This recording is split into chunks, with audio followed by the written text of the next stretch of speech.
Bulletin में सबसे पहले बात करेंगे बलूचिस्तान खैबर पख्तूनख्वा के सरहदी पहाड़ी इलाकों कोहे सुलेमान रेंज में तूफानी बारिश के बाद N50 कौमी शाहराह पर धानासर में लैंडस्लाइडिंग हुई है, जिससे 7 अफराद जख्मी हो गए हैं और 4 गाड़ियों को नुकसान पहुंचा है। बलूचिस्तान केपी शाहराह का बड़ा हिस्सा बैठ गया है। कई किलोमीटर इलाके में मुसाफिर बसें और छोटी गाड़ियां फंस गई हैं। मलबा हटाने के लिए रेस्क्यू ऑपरेशन जारी है। बलूचिस्तान से इस्लामाबाद और खैबर पख्तूनख्वा जाने वाली ट्रांसपोर्ट को योब और शिरानी में रोक दिया गया है।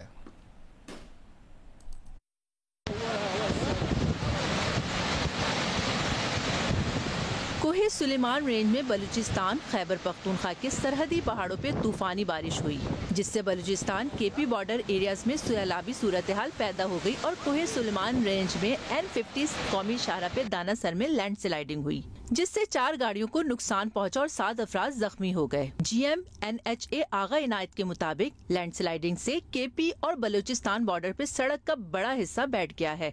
मलबा हटाने के लिए रेस्क्यू ऑपरेशन जारी है। बलूचिस्तान और केपी के माबैन तमाम किस्म की ट्रैफिक मुअत्तल है। N50 को हल्की ट्रैफिक के लिए खोलने में 24 घंटे लगेंगे। कोहे सुलेमान रेंज में खराब मौसम से चट्टाने गिरने का खतरा अभी भी मौजूद है। कमिश्नर्स और डिप्टी कमिश्नर्स योब सैफुल्लाह से ट्रैफिक रोकने की दरख्वास्त की गई है। मुसलसल ट्रैफिक आने से ऑपरेशन में मुश्किलात का सामना है। ट्रांसपोर्टर्स खैबर पख्तूनख्वा के लिए N70 Loralai DG Khan highway इस्तेमाल कर सकते हैं। इसी मुतालिक मजीद बात करेंगे। नेशनल हाईवे अथॉरिटी के जनरल मैनेजर नॉर्थ आगा इनायतुल्लाह साहब हमारे साथ मौजूद है। आगा साहब, बहुत शुक्रिया आपके वक्त के लिए। इस वक्त रेस्क्यू ऑपरेशन की क्या सूरत हाल है? रेस्क्यू ऑपरेशन हमारी चल रही है। मशीनरी हमने साइड पे भिजवा दी है, तो वो मुसलसल काम कर रही है। मजीद भी मशीनरी हम क्वेटा और शोप से भिजवा रहे हैं। तो रोड खोलने में तकरीबन 24 से 30 घंटे लगेंगे, क्योंकि हेवी मशीनरी रिक्वायर्ड है और ये इलाका क्वेटा से काफ़ी दूर है, 400 किलोमीटर पे है। तो मशीनरी पहुंचने में थोड़ा सा टाइम लगेगा, इस वजह से जो है ये कुछ ताखीर हो रही है। अच्छा, रोड ब्लॉक्स और दीगर वजूहात की वजह से मजमूई तौर पर कितने लोग फंसे हुए हैं, कितनी गाड़ियाँ?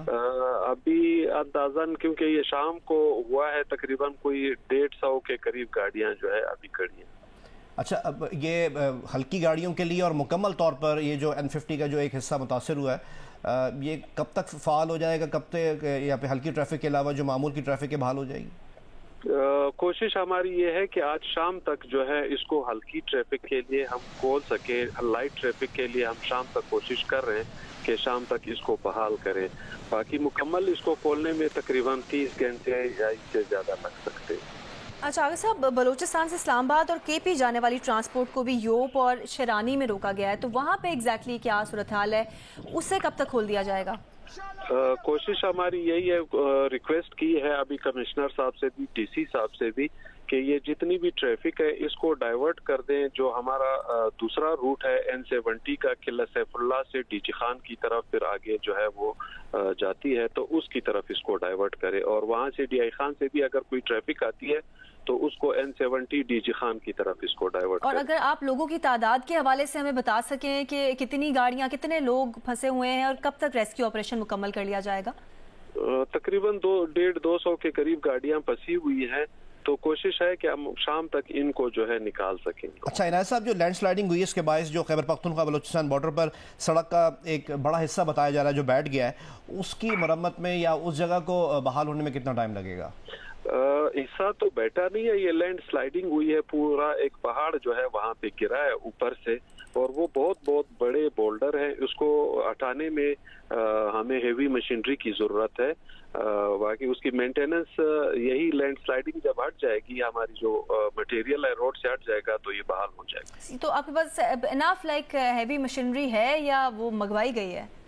मजीद भी मंगवाई गई है, अभी काम चल रहा है। मजीद भी मशीनरी मंगवा रहे हैं, मजीद भी मशीनरी क्वेटा से भिजवा रहे हैं।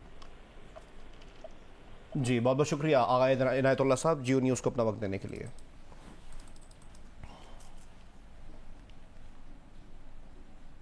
रमज़ानुल मुबारक का पहला अशरा गैस की किल्लत के साथ गुजारने वाले कराची के शहरियों को दूसरे अशरे में भी कोई रिलीफ ना मिल सका।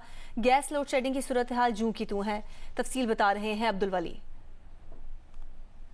जी, इस वक्त आपको रिपोर्ट कर रहे हैं कराची के इलाके मलीर से, जहां पर गैस की बढ़ती हुई लोड शेडिंग से यहाँ के जो रिहायशी है वो भी शदीद परेशान है। इस हवाले से जो हमारी शहरियों से बात हुई तो उनका ये बताना है कि रमजान मुबारक के महीने में सहरी और इफ्तार के वक्त भी गैस नहीं होती, न चाय बनती है, न पकौड़े बनते हैं, फ्रूट के साथ हम लोग रोजा खोलते हैं। इतनी लोगों को परेशानी है, गैस नहीं होती यहाँ पर, और बिल भरपूर आ रहा है। इतना के बिल, अगर किसी का घर में 1000 रुपए का बिजली बिल आया करता तब 2-2-2.5 रुपए बिल आ रहा है। इसी के साथ साथ शहर के जो दीगर इलाके हैं जिसमें लियारी है, खिमाड़ी है, सदर है, गुलशन, जोहर, वहाँ पर भी गैस मौजूद नहीं है, जिसकी वजह से वहाँ के जो रिहायशी हैं उन्हें भी शदीद मुश्किलात का सामना है।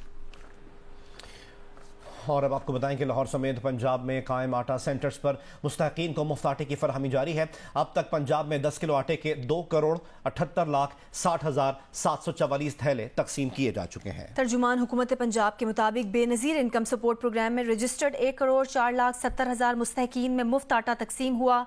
नादरा में रजिस्टर्ड 20,18,942 मुस्तहकीन में 2 किलो मुफ्त आटा तकसीम किया गया। आज सुबह से अब तक 15,04,995 10 किलो आटे के थैले मुस्तहकीन में तकसीम किए जा चुके हैं।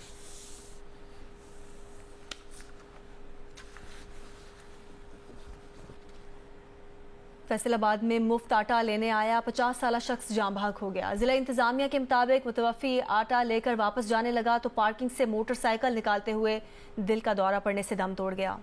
रेस्क्यू के मुताबिक धनोला का रिहायशी 50 साला असगर अली मिल्लत रोड पर कायम डिस्ट्रीब्यूशन सेंटर पर मुफ्त आटा लेने आया और दिल का दौरा पड़ने से मौके पर ही दम तोड़ गया। तर्जुमान जिला इंतजामिया का कहना है कि वर्षा के मुताबिक मुतवफ़ी दिल का मरीज था जो तबई तौर पर मौत का शिकार हुआ। आटे की तकसीम के दौरान कोई धक्कम पेल नहीं हुई।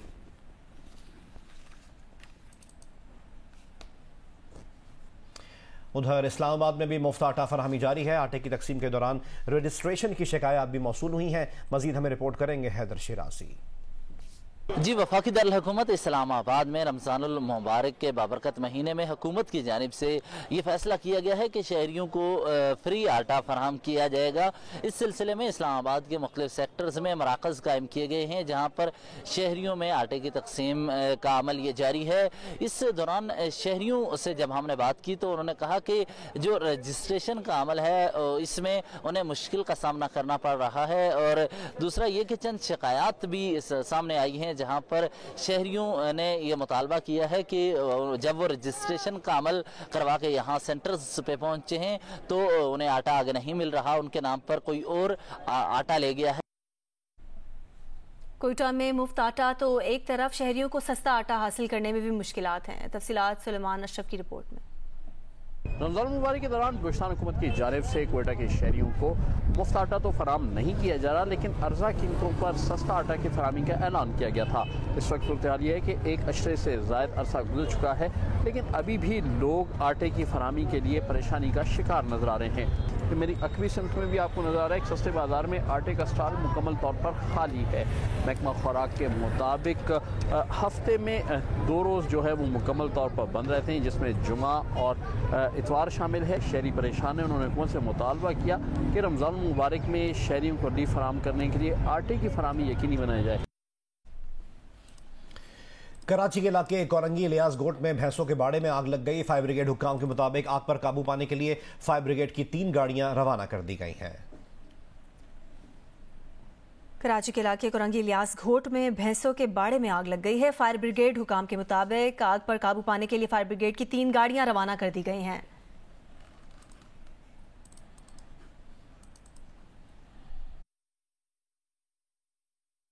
पीडीएम के सरबराह मौलाना फजलुर रहमान ने कहा है कि सुप्रीम कोर्ट के चंद जजेस वाज़े तौर पर इमरान खान को रिलीफ देना चाहते हैं। चीफ जस्टिस और इनके 2 साथी जजेस ने सुप्रीम कोर्ट को तकसीम कर दिया है। मौलाना फजलुर रहमान ने मजीद कहा कि इलेक्शन के इल्तवा के खिलाफ केस की समाअत करने वाले बेंच पर कोई एतबार नहीं रहा। तहरीक इंसाफ के चेयरमैन इमरान खान ने कहा है कि सुप्रीम कोर्ट के खुद नोटिस में हमारे खिलाफ भी फैसला आया था। उन्हें तब इस बात पर तकलीफ हुई थी कि अदालतें रात 12 बजे क्यों खुली थी। इन्होंने हुकूमत की तरफ से 3 रुकनी बेंच को तस्लीम ना करने पर भी तनकीद की। एक वीडियो पैगाम में उन्होंने कहा कि उन्हें खतरा है कि ये लोग अक्टूबर में भी इलेक्शन नहीं कराएंगे। उन्होंने कहा कि हुकूमती लोग इंतजार कर रहे हैं कि उन्हें पकड़ लें या नाअहल कर दे तब इलेक्शन कराएं। सुप्रीम कोर्ट में दोनों तरफ के जज काबिल एहतराम हैं, मगर वो नवाज शरीफ को जानते हैं। ये लोग पैसे देकर लोगों को खरीदते हैं। इनकी पूरी कोशिश है कि उन्हें बाहर रखें ताकि इनका NRO बच जाए। मैंने कभी सुप्रीम कोर्ट के जजेस के एक के खिलाफ बात नहीं की। मुझे तकलीफ किस चीज की हुई कि रात के 12 बजे अदालतें खुल गई, क्योंकि मुझे ऐसे लगा कि हम पता नहीं कितना बड़ा कोई जुर्म करने जा रहे हैं। तकलीफ मुझे उसकी हुई, लेकिन मैंने ना जजेस की फैमिलीज ना उनके ऊपर मैंने कभी कोई तनकीद नहीं की, ना मेरी पार्टी को हुक्म था कि किसी ने तनकीद नहीं करना। अब वही सुप्रीम कोर्ट जब सो मोटो एक्शन लेता है और इनको खतरा है कि इनके अगेंस्ट फैसला जाएगा, जो पीडीएम ने किया है, ये जंगल का कानून है। इसी नवाज शरीफ ने जो लंदन में एक मफरूर सजा याफ्ता वहां बैठ के फैसला कर रहा है कि जी हम ये मानेंगे या नहीं मानेंगे। अब हैं कौन नहीं मानेंगे? मैं ये कभी नहीं कहूंगा कि आज हमारे सुप्रीम कोर्ट के मौजूद जजेस के ऊपर पैसा चल रहा है, मैं ये कभी नहीं कहूंगा। और मैं जानता हूं दोनों तरफ ऐसे जजेस हैं जिनकी बड़ी हाई रेपुटेशन है, इस मुल्क में रिस्पेक्ट है, हम रिस्पेक्ट करते हैं उनकी। लेकिन मैं नवाज शरीफ को जानता हूं कि सारी जिंदगी इसने रिश्वतें दे दे के, इसने लोगों को खरीद के, धमका के, डरा के, माफिया स्टाइल, जो जस्टिस खोसा ने कहा था सिसिलियन माफिया, ये माफिया ऑपरेशन होता है। अमेरिका में जनूबी और वस्त मगरबी 7 रियासतों में तबाहकुन तूफानों, बारिशों और हवा के बगोलों ने तबाही मचा दी। कई घर तबाह हो गए, गाड़ियां उलट गईं, दरख्त और बिजली के पोल गिर गए, मुतादिद इलाकों में राब्ता सड़कें भी टूट गईं। मुख्तलिफ हादसात में अमवात की तादाद 22 हो गई, जबकि दर्जनों अफराद अस्पताल में जेर इलाज हैं। सबसे ज्यादा 7 अमवात रियासत टेनेसी में हुई, 15 अमवात आर्कनसा, मिसिसिपी, अलाबामा, इंडियाना, इलिनॉय और वस्त मगरबी रियासतों में रिपोर्ट हुई।